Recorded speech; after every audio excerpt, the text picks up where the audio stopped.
Namaste. I will make your valuable time more worthy. Please like, comment, subscribe and share, which will boost up my motivation. Thank you.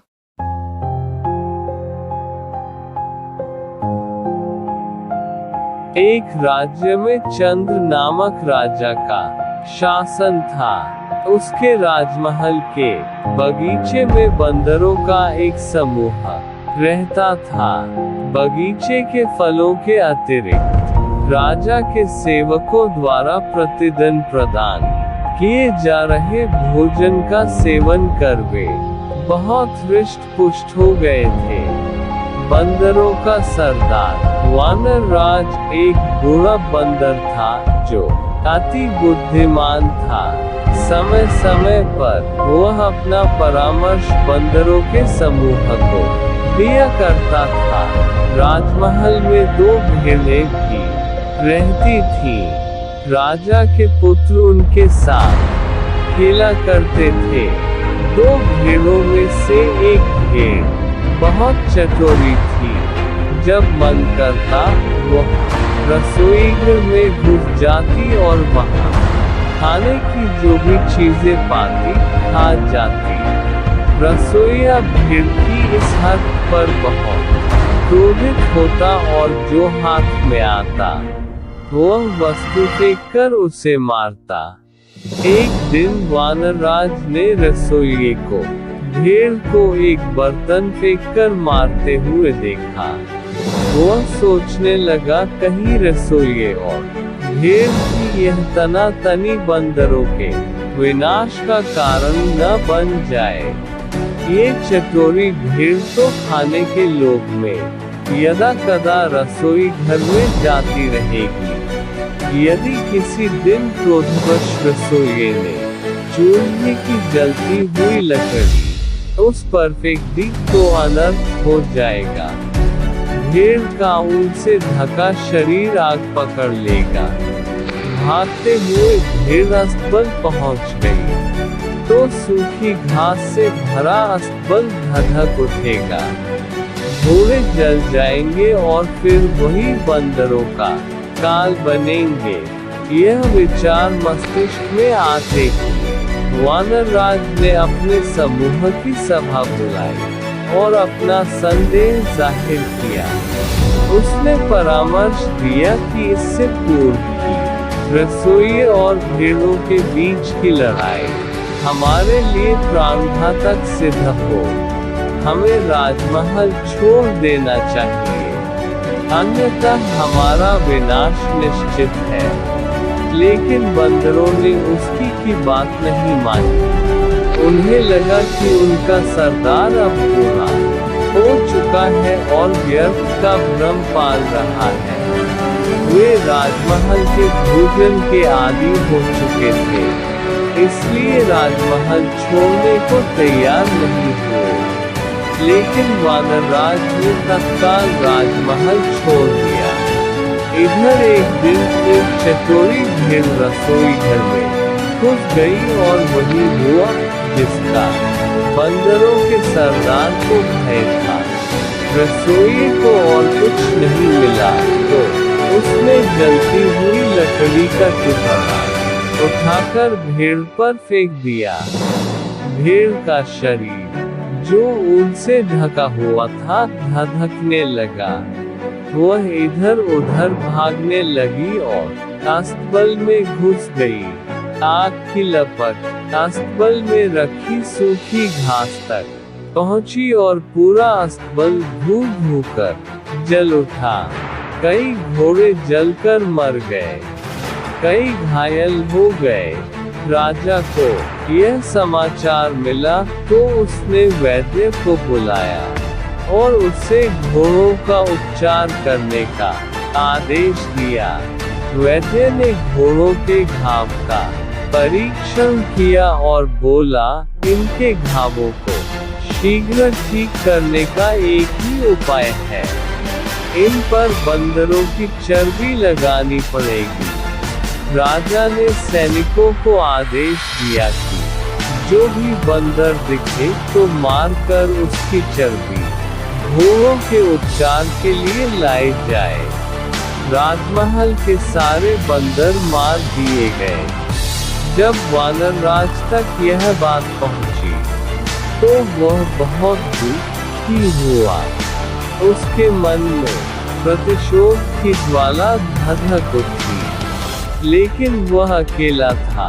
वह युक्ति सोचने लगा, जिससे वह राजा के कुल का भी वैसे ही सर्वनाश कर दे, जैसे उसने उसके कुल का किया है।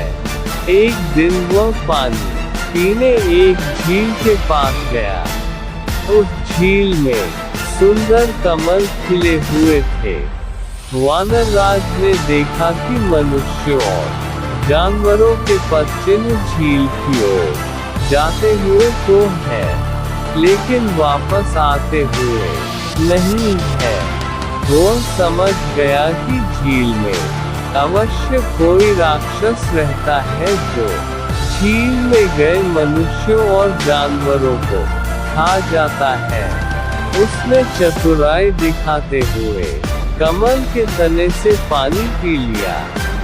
जब झील में रहने वाले राक्षस ने यह देखा, तो झील से बाहर आ गया। उसने कई आभूषण पहने हुए थे। वह वानरराज से बोला, जो भी झील में आता है, मैं उससे खा जाता हूँ। लेकिन तुम तो चतुर निकले। मैं तुम्हारी चतुराई देख प्रसन्न हूँ। मांगो क्या मांगते हो?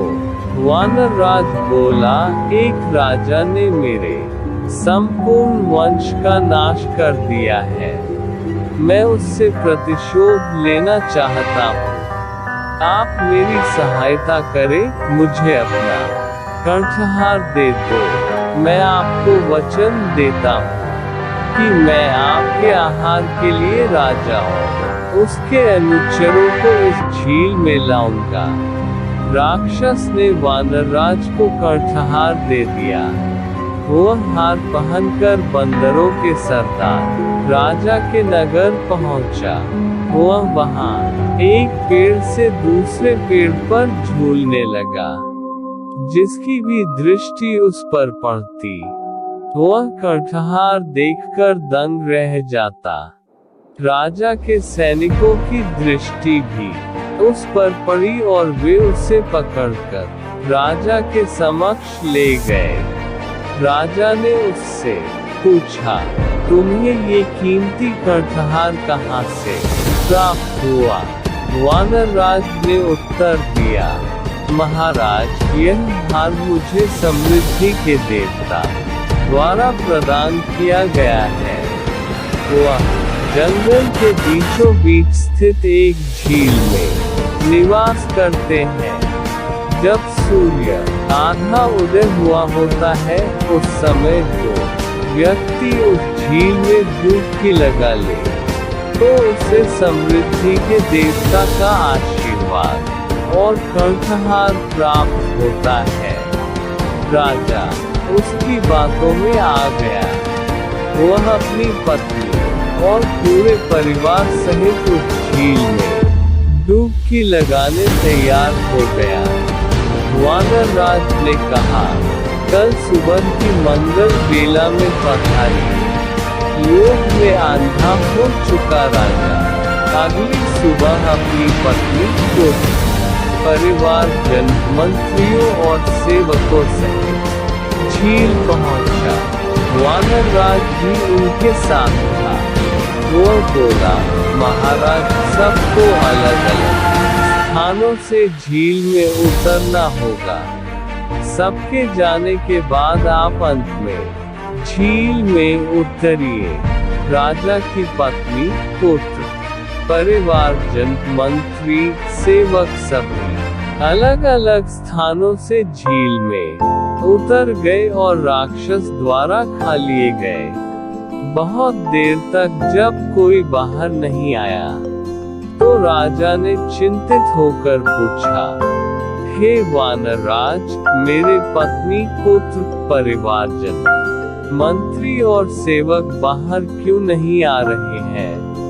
तब वानरराज एक पेड़ के ऊपर चढ़ गया और राजा से बोला, अरे दुष्ट, तुम्हारा समस्त परिवार, मंत्री और सेवक राक्षस द्वारा खा लिए गए हैं। तुमने मेरे परिवार को मौत के घाट उतारा था, आज मैंने उसका प्रतिशोध ले लिया है।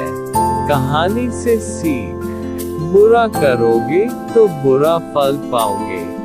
यह एक महत्वपूर्ण सत्य है जो हमें याद रखना चाहिए। जब हम बुरा करते हैं, चाहे वह दूसरों के साथ अन्याय हो या हमारी अपनी आदतें हो, हमें उसका बदला चुकता करना पड़ता है। दुनिया एक संतुलन पर आधारित है और हमारे कर्मों का प्रतिफल हमें अवश्य मिलेगा।